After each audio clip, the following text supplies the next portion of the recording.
অতুলনীয় অমৃত স্বাদের শুটকি ভর্তা অনেকেই খেতে পছন্দ করে। কিভাবে রান্না করবে, কিভাবে সবকিছু রেডি করবে কিছুই জানে না তারা। আমি তাদের জন্য এই রেসিপিটা উপহার দিলাম। অমৃত স্বাদের এই শুটকি ভর্তা তৈরি করার জন্য প্রথমে গরম তেল, একটা পরিষ্কার কড়াই, তারপর কুচি কুচি পেঁয়াজ রেডি করতে হবে। এখানে নেই কোনো মশলার ঝামেলা, নেই কোনো চটকদার মশলার স্বাদে গন্ধে শুটকি নিজেই নিজের থেকেই ভরপুর।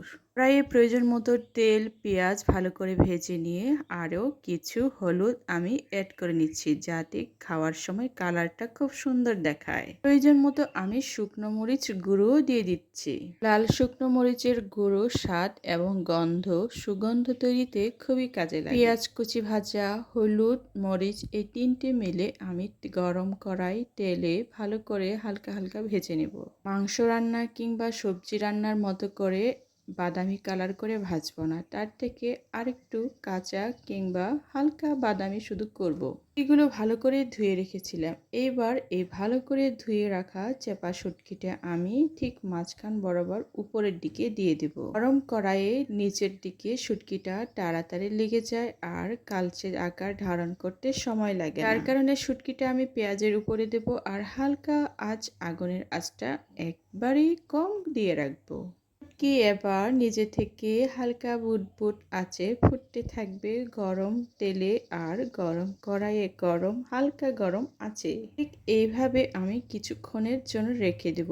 অবশ্যই খেয়াল রাখতে হবে নিচে যাতে করে পেঁয়াজ কড়াইতে না লেগে যায়। এভাবে আমি আস্তে আস্তে করে শুটকিগুলো উল্টে পাল্টে দেব খুব হালকা আঁচে। খেয়াল রাখতে হবে আমার খুব খিদে পেয়েছে বলে আমার শুটকির আঁচটা আগুনের আঁচটা খুব কম করে না দিয়ে যাতে বেশি করে না দেই। চামিচ বা খুন্তি দিয়ে আমি উল্টে পাল্টে আমি আমার প্রয়োজন মতো সব দিকে ছড়িয়ে ছিটিয়ে হালকা হালকা ঘুরিয়ে ঘুরিয়ে নেব। প্রয়োজন হলে হালকা শুধু রান্নার পূর্বে জিরেটা ফোড়ন দেওয়া যায়, জিরে ফোড়ন না দিলেও চলে। এগুলোর সাথে আমি আমার প্রয়োজন মতো লবণটাও অ্যাড করে নেব। লবণটা একবারে যাতে বেশি না হয়ে যায় সেদিকে অবশ্যই খেয়াল রাখতে হবে। ঝাল ঝাল করে খেতে ইচ্ছে করলে এখানে শুকনো মরিচ, গোটা গোটা শুকনো মরিচ, কাঁচা মরিচ, তারপরে গুঁড়ো ঝালটা খুব বেশি করেও দেওয়া যায়। আমার খেতে ইচ্ছে করছিল বলে শুটকির ফ্লেভারটা যাতে একটু বেশি পাওয়া যায়, যার কারণে শুটকির পরিমাণটা আমি সামান্য একটু বেশিও দিয়ে দিয়েছিলাম। এইভাবে নিচে লেগে থাকা হলুদ আর মরিচের সামান্য গুঁড়াগুলো আমি হালকা নেড়ে নেড়ে উল্টে পাল্টে দিয়ে দিচ্ছি বারবার। আমি ঠিক যেভাবে খেতে চেয়েছি ঠিক সেভাবে তৈরি হচ্ছে। অনেক মেহমানই আমাকে জিজ্ঞেস করে যে কিভাবে এটা রান্না করেন, কতটুকু পেঁয়াজ কিংবা মরিচ, কত কিছুই না জিজ্ঞেস করে।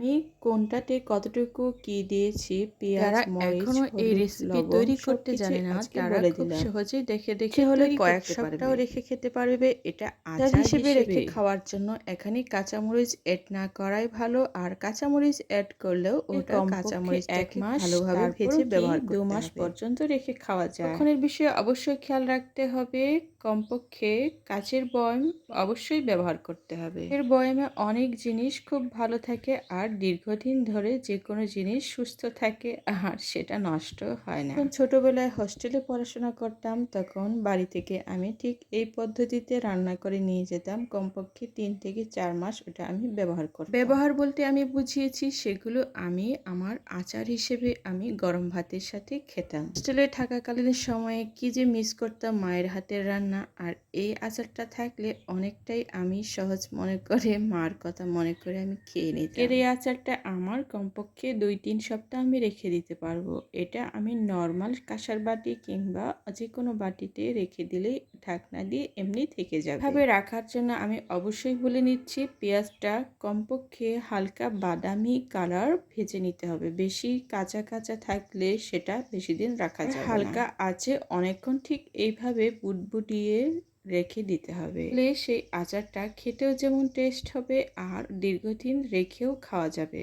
মাঝে মুখে যখন একেবারে আমার যে কোনো জিনিস খেতে অনীহা লাগে তখন আমি এই আচারটা করে থাকি। এটা শুটকির ভর্তা বা আচার আমি যেভাবেই ব্যবহার করি সেভাবেই সঠিক। ভাতের সাথে খাওয়ার সময় যদি আমি একটা লেবু ব্যবহার করি তাহলে এতটাই সুস্বাদু হয় না, খুব খেতে ইচ্ছে করে যেন পেটই ভরে। আর আমি একটা বাটিতে করে সবগুলো আমার ভর্তা তুলে নিলাম। চামচ দিয়ে আমি সব সাইডে ঘুরিয়ে ঘুরিয়ে সবটুকু তুলে নিলাম। আরেকটু মুখরোচক করার জন্য আমি কি করব, এখানে আরও গরম করব হালকা আঁচে। তার মানে চুলোর উপর হালকা আঁচে রেখে আবারও তেল দিয়ে দিচ্ছি। আরও মুখরোচক করার জন্য আমি কিছু মরিচ ভালো করে ধুয়ে সেটাকে দুভাগ করে সাইজ করে রেখে দিয়েছিলাম। এখন আমি সেটাকে ভাজার জন্য হালকা তেল দিয়ে দিয়েছি। এই তেলেই হয়ে যাবে ভাজা। তেলটা যখন হালকা একটু গরম হবে ঠিক তখনই রাখা মরিচটা তেলে ছেড়ে দেব, তার সাথে হালকা জিরে আর হলুদ। ভাতের সাথে পেঁয়াজ কুচি কুচি করে কেটে তারপর মরিচগুলো দুফালা দু সাইড করে তারপর এইভাবে গরম তেলে ছেড়ে দিয়ে খেতে খুবই মজা। সবাই বলে আমার মুখে নাকি খুবই রুচি আছে, আসলেই রুচি আছে, খেতে খুবই পছন্দ করে আমি। তার সাথে রান্না করতেও আমার খুব ভালো লাগে। করাটা যেন আমার খুবই শখের বিষয়, খুবই পছন্দের বিষয়। রান্না করে মানুষকে খাওয়াতেও আমার খুবই ভালো লাগে। এবার কড়াইয়ে তেলটা অনেকটাই গরম হয়ে এসেছে, জিরাটা একটু ফোড়ন দিয়ে দিলাম আর মরিচটাও ছেড়ে দিলাম গরম তেলে। এই তেলে ভাজাটা আমি সাধারণত শুটকিটাকে আরও মুখরোচক করার জন্য তৈরি করছি। গরম ভাতে শুটকির সাথে ঠিক এইভাবে ভাজা ভাজা মরিচগুলো খেতে না খুবই ভালো লাগে। এক চিমটি হলুদের গুঁড়াটাও আমি দিয়ে দিচ্ছি, কারণ মরিচগুলো যাতে হলুদ হলুদ লাগে, খেতেও খুব সুস্বাদু হয় ভাতের সাথে। ঠিক এমনই করে আমি গরম ভাতের সাথে এমন মরিচ ভাজা খেয়ে থাকি। অনেকেরই হয়তো অজানা আছে যে এই যে শুটকির ভর্তা, চটকদার শুটকি ভর্তা, এটা মুড়ি মাখা দিয়েও খাওয়া যায়। গুঁড়ো মুড়ি দিয়ে তারপর কিছু শুটকির আচার নিয়ে চামচ দিয়ে নেড়ে নেড়ে চামচ দিয়ে অল্প অল্প খেলে এত ঝাল ঝাল মুড়িটা মজা হয় না, আমার এখনই জিভে জল চলে আসছে, খুব খেতে ইচ্ছে করছে ঠিক সেইভাবে। কতবার যে এমন করে ভর্তাটা মেখে খেয়েছি আমার এখনও মনে পড়ছে, এখনও খুব খেতে ইচ্ছে করছে। আর রান্নাটা তো আমার এখনও আচার আছে, খুব মজা করে খাবো আজকে। কথা বলতে বলতে আমার মরিচগুলো এখন তো ফুটতে শুরু করেছেই, আরেকটু হলেই হয়ে যাবে। যখন ভাজা হয়ে যাবে তখন আমি আমার যেটা শুটকির আচারটা তৈরি করেছিলাম, শুটকি ভর্তাটা, তার উপর আমি এটা ছেড়ে দেব। মনে করি এই ভর্তা দিয়ে খাওয়ার আইটেমটা একটু অন্যরকম হয় আর খুবই টেস্টিফুল হয়। মাংসই ফেল হয়ে যায়, এতটা টেস্টি আর মুখরোচক হয় খাবারটা। মাখা মাখা রান্না করা মাংস আর এই মুখরোচক ভর্তা যদি একসাথে রেখে দেওয়া যায় তাহলে যে কেউ মনে করবে আগে ভর্তাটাই চেটে দেখি কি তো কেমন হয়েছে স্বাদটা। সব কিছু ভর্তার উপর নির্ভর করে, ভর্তার ঝাল, লবণ, তারপরে মাখানোর সিস্টেম পদ্ধতি। কোনো ভর্তাই অবশ্যই খুবই টেস্টিফুল হয়, কিন্তু এই শুটকির ভর্তা একেবারেই আলাদা, স্বাদে অতুলনীয়। এই ভর্তার স্বাদটা অন্য কোনো স্বাদের তুলনায় খুবই বেশি টেস্টিফুল।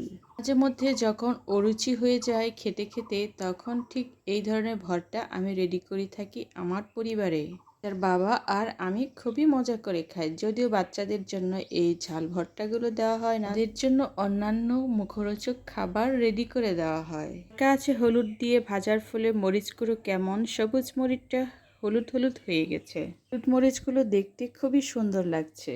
এখন এই ভাজা মরিচগুলো আমি আমার পূর্বের ভর্তা করা শুটকির উপর রেখে দেব।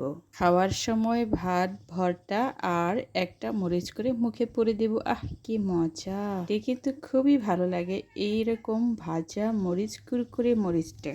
রেডি হয়ে গেল আজকে আমার মুখরোচক অমৃত স্বাদের শুটকি ভর্তা। গরম গরম মরিচ ভাজাগুলো দেখতে খুবই সুন্দর লাগছে, টকটকে হলুদ। আসলে এই ভর্তাগুলো তৈরি করতে কিন্তু খুবই সময় কম লাগে, আর কম সময়ে এই মুখরোচক খাবারগুলো তৈরি করতে খুবই সহজ। এই সহজ পদ্ধতিতে আপনি যে কোনো সময় আপনার বাসায় আপনিও তৈরি করে খেতে পারেন অমৃত স্বাদের শুটকি ভর্তা।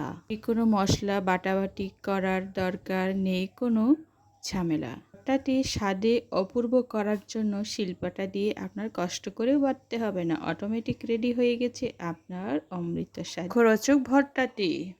আজকের এই ভিডিওটি যাদের উপকারে আসবে অবশ্যই জানাবেন কমেন্টের মাধ্যমে।